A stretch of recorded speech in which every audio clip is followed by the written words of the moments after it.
सत्यदेव प्रसाद कुशवाहा शिक्षक। आइए आप सबों का एसपी मोटिवेशनल पॉइंट में हार्दिक स्वागत है। आप सब्सक्राइब कर दें एवं घंटी दबाकर ऑल पर सिलेक्ट कर दें ताकि मेरे द्वारा लिखी गई शैक्षणिक, नैतिक और मोटिवेशनल कविता आप तक पहुंचता रहे, साथ ही साथ 12वीं की हिंदी भी पहुंचता रहे।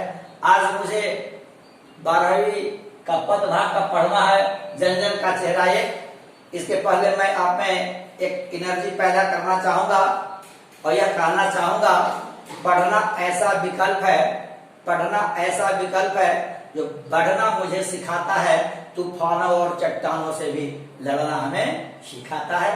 तो आइए हम लोग विषय बिंदु की ओर लौटते हैं और मैं यह चाहूंगा कि आप पहले इसका समझ ले। देखा जाए बहुत ऐसी बातें हैं, बहुत ऐसे प्रश्न हैं, बहुत ऐसे क्वेश्चन हैं जिसका अर्थ समझ लेने से ही उसका उत्तर स्पष्ट हो जाता है। जैसे अगर हमको पढ़ना है जन जन का चेहरा एक, जन जन का चेहरा एक, ये इससे यह अर्थ होता है कि सभी लोगों का चेहरा एक जैसा है, जन जन का चेहरा एक। इस कविता के माध्यम से कवि हमारे जो गजानन माधव मुक्तिबोध जी हैं, वे कहना चाहते हैं कि भले हमारे विश्व में अनेक महादेश है, एशिया है, यूरोप है, उत्तरी अमेरिका आदि है, लेकिन सभी देश के लोग जो हैं, सभी लोगों के रहन सहन में भिन्नता है,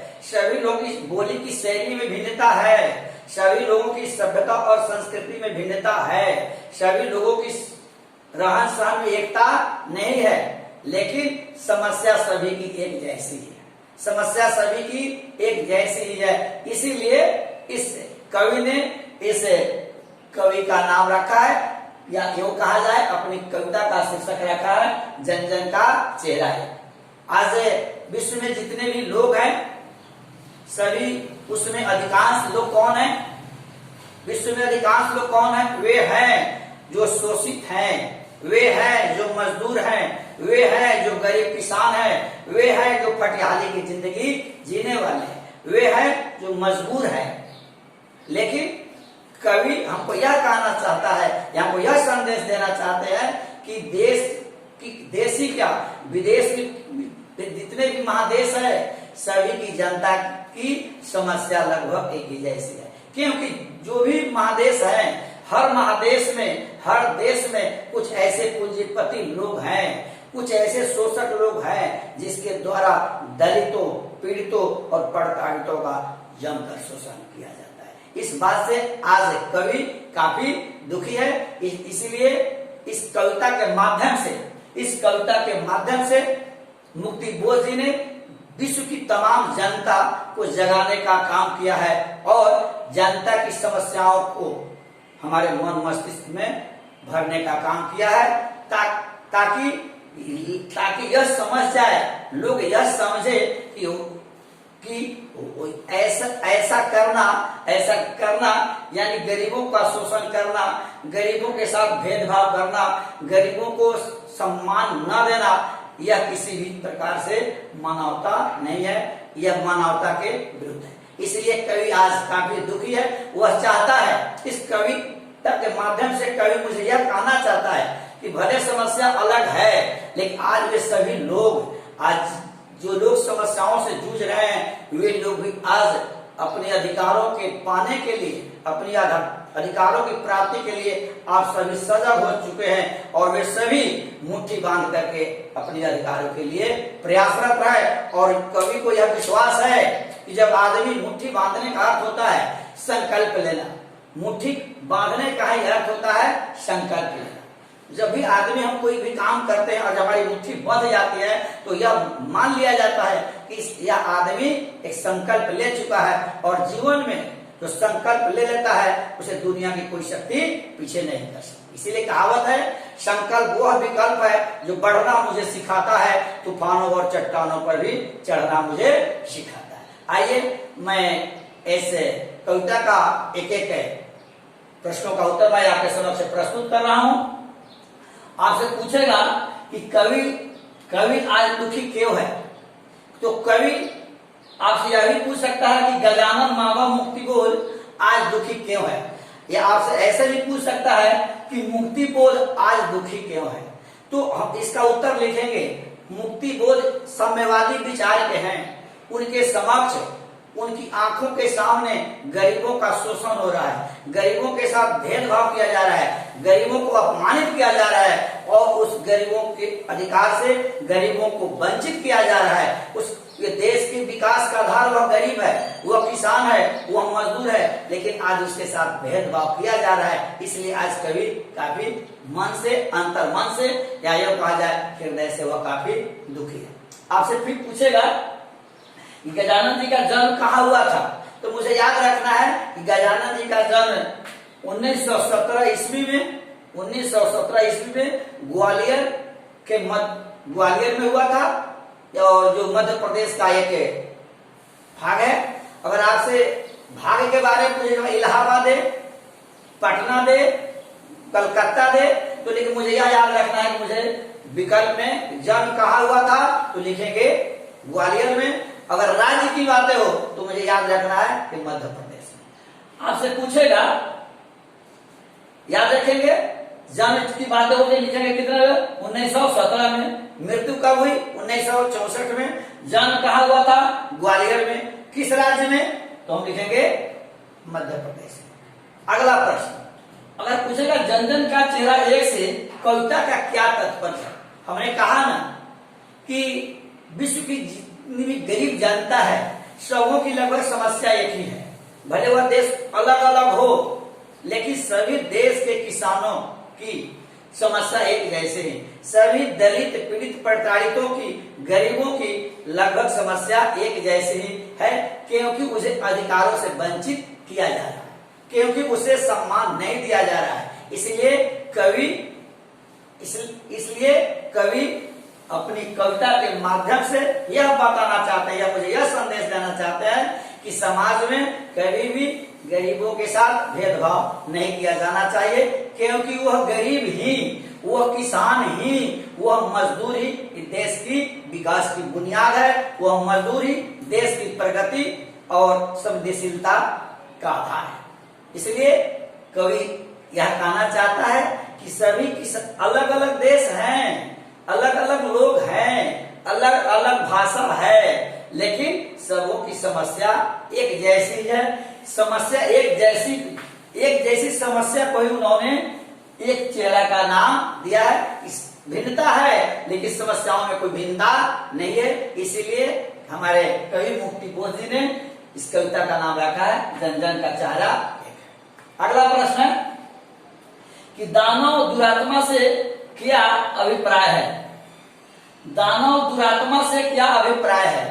दानव समझ से हम दानव उसे कहते हैं जिसे दिल ना हो, दानव उसे कहते हैं जिसमें मानवता ना हो, दानव उसमें कहते हैं जिसमें अमानवता है, यानी मानवता नाम की कोई चीज नहीं है। और जो मानव होते हैं, जो दुरात्मा विचार के होते हैं, जो गलत आत्मा के लोग होते हैं, जिसकी सोच अच्छी नहीं होती है, उसकी आत्मा को पवित्र कभी नहीं माना जाता।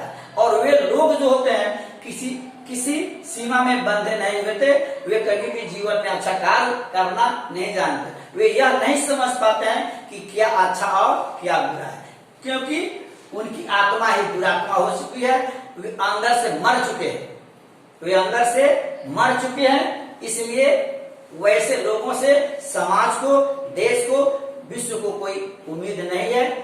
कैसे लोगों से? वैसे लोगों से जो दानव दुरात्मा के हैं, जो अंदर से पूर्णतः गलत हैं और कभी भी अपने को इंसान नहीं मानते। भले चेहरा इंसान का है, चेहरा भले इंसान का हो, लेकिन आदमी अंदर से इंसानियत अगर उसमें नहीं है, उसे मानव नहीं कहेंगे। जब भी हम कहेंगे तो उसे दानव कहेंगे। आइए मेरा अगला प्रश्न है कि मुक्ति बोध की कविता में नदियों की वेदना का क्या कारण है। मुक्ति बोध की कविता में नदियों की वेदना का क्या कारण है। देखा जाए, इस कवि ने मानव जीवन की जो धारा है, मानव जीवन की धारा को कवि ने यानी मुक्ति बोस जी ने मानव जीवन की धारा से जोड़ने का कार्य किया है। जिस तरह कोई नदी, वो चाहे गंगा हो या नील हो या मिसौली हो, कोई भी नदियां जब आगे की तरफ बढ़ती है तो अपने उसमें पवित्रता होती है, उसमें शीतलता होती है, उसमें विनम्रता होती है। सबसे बड़ी बात की उसमें पवित्रता होती है, वह नदी आगे बहती जाती है। लेकिन आज वह मानव की वजह से आज मेरा समाज, आज मेरा देश दूषित हो गया है, जिसकी वजह से आज सभी लोग दुखी हैं। और उसमें यूं कहा जाए निर्मलता के प्रवाहित होती है नदियों में। लेकिन आज कवि ने जो जीवन धारा को नदियों से जोड़ने का काम किया है, तो आज वह जीवन धारा का अर्थ बदल गया है, क्योंकि हमारे समाज में आज सभी लोग गलत हो गए हैं। आज किसी के प्रति, दूसरे के प्रति सिंपैथी नहीं है, दूसरे के प्रति सहानुभूति नहीं है, दूसरे में कोई मानवता नहीं है। मानवता, अगर उस मानव को हम मानव नहीं कहेंगे जिसमें मानवता नहीं है। जैसा कहा जाता है मानव सेवा जीवन का सबसे बड़ा उपकार है, अपना न सका जो गैरों को उसका जीवन बेकार है। लेकिन आज नदियों के बिगड़ने का कारण क्या है? आज समाज नदी की धारा की तुलना जीवन की धारा से की है, लेकिन नदी की धारा पवित्रता के साथ बहती है, लेकिन मानव की जीवन धारा शोषण की वजह से, अपराधों की वजह से, कष्ट देने की वजह से जीवन की धारा आज बदल गई है। मानव जीवन की धारा कष्टमय हो गई है, काफी दुखद हो गई है। इसलिए आज नदियों की वेदना और अधिक बढ़ गई है। नदियों की वेदना और बढ़ने का अर्थ है कि समाज के जो लोग हैं, जीवन धारा है, लोगों का रहन सहन पूंजीपतियों की वजह से, शोषक वर्गों की वजह से समाज की धारा आज जिसमें पवित्रता दिखनी चाहिए, इसमें सजलता दिखनी चाहिए, इसमें निर्मलता दिखनी चाहिए, वो आज दिखाई नहीं पड़ रहा है आज। और एक प्रश्न है कि समूची दुनिया में जन का युद्ध क्यों चल रहा है? एक पंक्ति है, अभावग्रस्तों की कदमों से जो भी कदम मिलाता है, अभावग्रस्तों की कदमों से जो भी कदम मिलाता है, उनका जीवन सदा ही फूलों सा मुस्कुराता है। लेकिन आज कवि से समूची दुनिया में जन का युद्ध क्यों चल रहा है?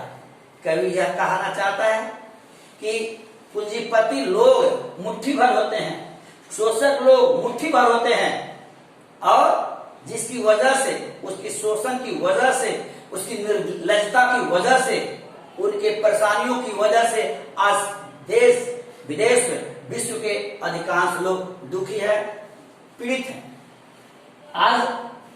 लेकिन वे जो लोग पीड़ित हैं, वे बैठने वाले नहीं हैं। वे सबों की, अधिकांश लोगों की संख्या एक जैसी है। भिन्नता है, मैंने कहा ना, संस्कृति में भिन्नता है, भाषा में भिन्नता है, रहन सहन में भिन्नता है, लेकिन उनकी समस्याओं में कोई भिन्नता नहीं है। इसलिए आज और जितने लोग पूंजीपतियों के द्वारा, शोषकों के द्वारा जो सताए गए लोग हैं, वे लोग भी मुट्ठी बांध ली है, उन्होंने अब कमर कस ली है। क्यों कमर कस ली है? वे लोग भी अब अपने अधिकारों की मांग करना चाहते हैं, वे भी अब अपने जीवन में बंधुत्व की मांग करना चाहते हैं, वे भी अपने जीवन में न्याय चाहते हैं, वे भी अपने जीवन में शांति और अमन चाहते हैं। और उन्होंने जो वंचित लोग हैं, जो शोषकों के द्वारा जो शोषित लोग हैं, जो पूंजीपतियों के द्वारा जो सताए गए लोग हैं, उन लोगों ने भी अब मुट्ठी बांध ली है। और अंदर एक द्वंद्व है। ये क्या है? एक अंतर्विरोध में है। अंतर्विरोध का अर्थ है ये जो सताए गए लोग पूंजीपतियों के विरोध में अब अपनी कमर कस ली है। कवि को यह विश्वास है कि जब जनता जगती है तो कोई भी शासक, कोई भी सत्ता जनता के समक्ष नहीं टिक पाती है। ठीक है, अब विशेष प्रश्नों का उत्तर अगले भाग में। जय हिंद, जय भारत।